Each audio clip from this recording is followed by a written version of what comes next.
Dios les bendiga, soy el pastor Gilberto Gutiérrez de la Iglesia Bautista de México DF. Me da mucho gusto saludarlos en este lunes 26 de febrero 2018. Seguimos adelante con los proverbios de Salomón, sabiduría práctica para ser feliz. El día de hoy el tema es sabiduría comunitaria. Se encuentra en Proverbios capítulo 11, versículos 9 al 11. Ahora, en estos proverbios, al necio se le llama hipócrita e impío, y al sabio se le llama justo o recto. El comparativo tiene que ver con la experiencia comunitaria. Una es maldición y otra es bendición. Sigamos estudiando estos proverbios comparativos que nos desafían a escoger la sabiduría. En esta ocasión nos presentan la importancia de las relaciones humanas y cómo podemos hacer una gran diferencia en la comunidad para bien o para mal. Leamos el texto para reflexionar brevemente y después puntualizaremos las enseñanzas principales. Versículo 9 del capítulo 11 de Proverbios. El hipócrita con la boca daña a su prójimo, mas los justos son librados con la sabiduría. ¿Qué dice aquí? El hipócrita, que es otra forma de llamar al necio, tiene veneno para dañar al prójimo en la boca.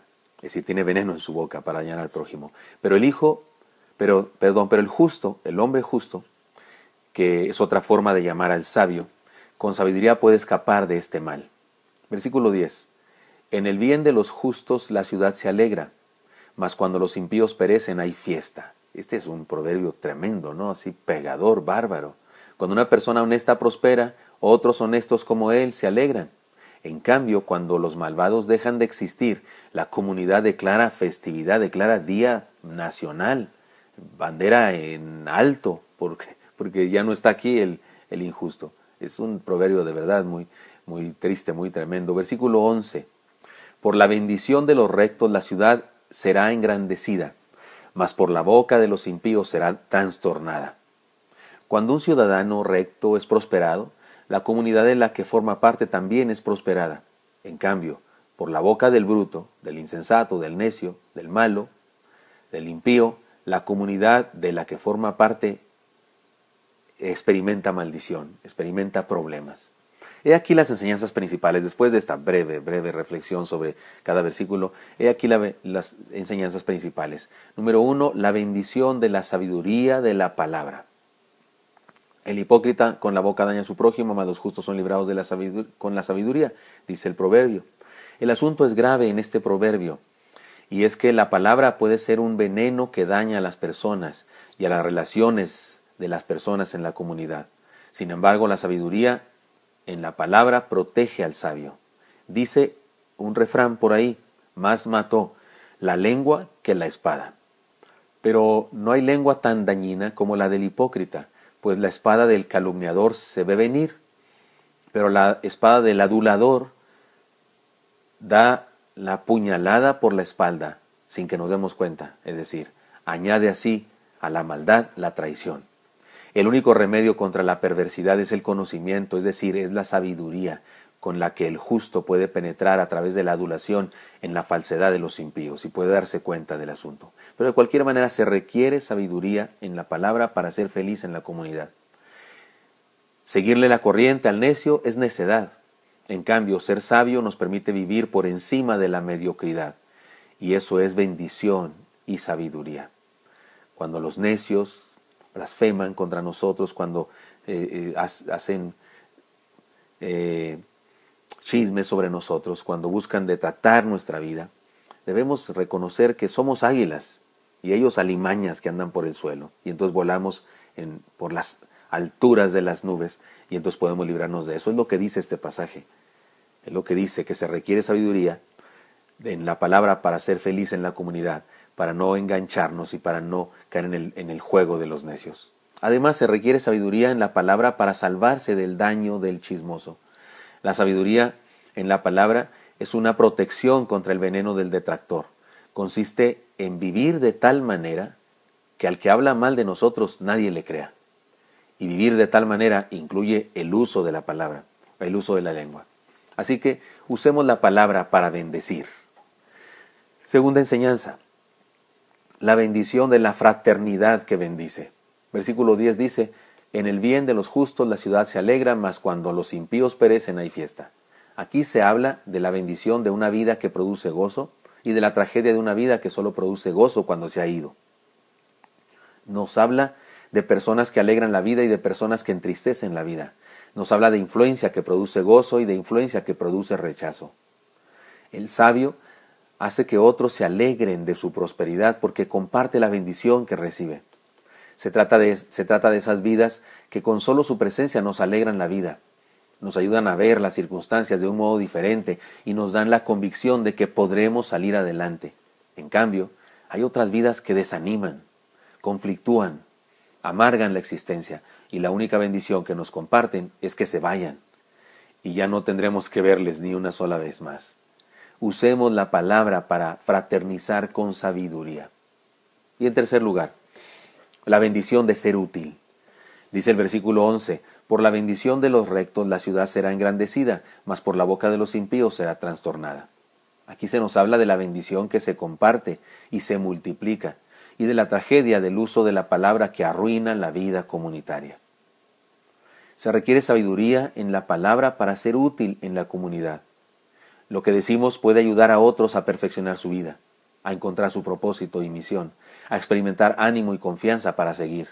Pero también hay quienes con sus palabras destruyen el ánimo, destruyen la fraternidad y los proyectos de la fraternidad o los proyectos individuales de algunas personas.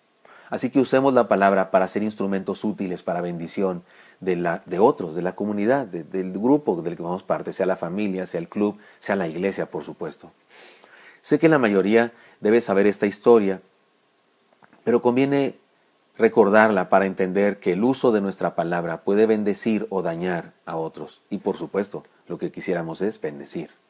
Les cuento esta historia que, insisto, posiblemente la mayoría conoce, pero conviene que la digamos aquí una vez más. 2 hombres gravemente enfermos compartían el mismo cuarto en un hospital. A uno de ellos le hacían sentar 1 hora por día recostado en su respaldo para favorecer el drenaje, ¿no? Su cama daba a la única ventana del cuarto. La cama del otro en la otra extremidad quedaba al margen de toda posibilidad de ver hacia afuera. Los enfermos, tanto como podían, pasaban horas conversando de cama a cama, evocando sus familias, sus trabajos, sus amigos, sus viajes. Cuando sentaban al enfermo de la ventana en su cama, éste pasaba su hora de tratamiento describiendo a su compañero lo que veía en el exterior.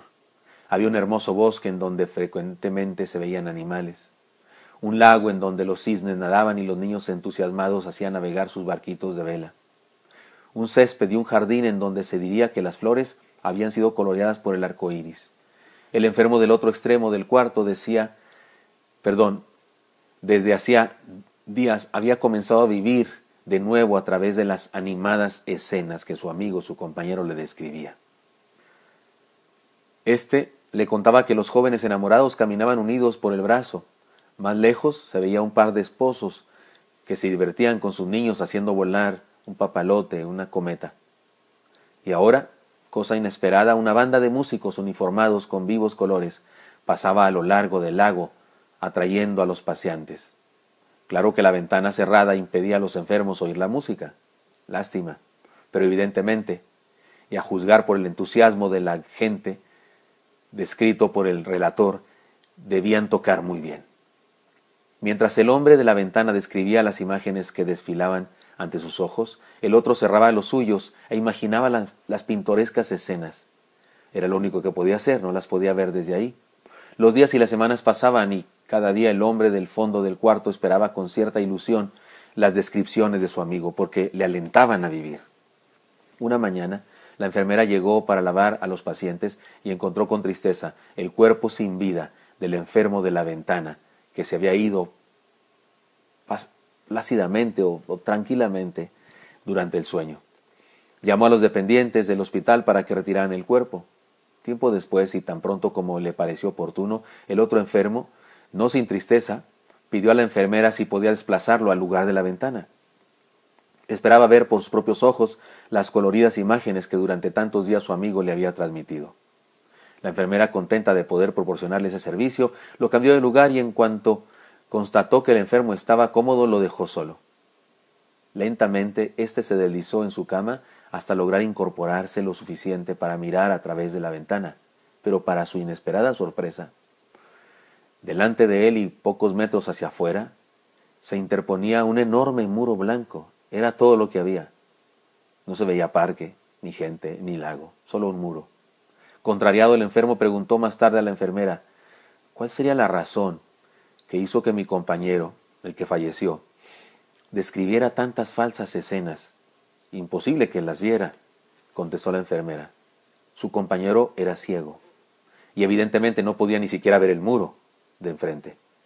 Él inventó todo porque seguramente deseaba comunicarle a usted la alegría de vivir. Quería con sus palabras darle ánimo para que usted deseara seguir viviendo. Hermanos míos, debemos practicar la sabiduría comunitaria, esa sabiduría que nos permite la bendición de la palabra, que nos permite la fraternidad que bendice, que nos permite la bendición de ser útiles. Espero que esto sea útil para usted y me encantaría encontrármelo el día de mañana. Hasta pronto.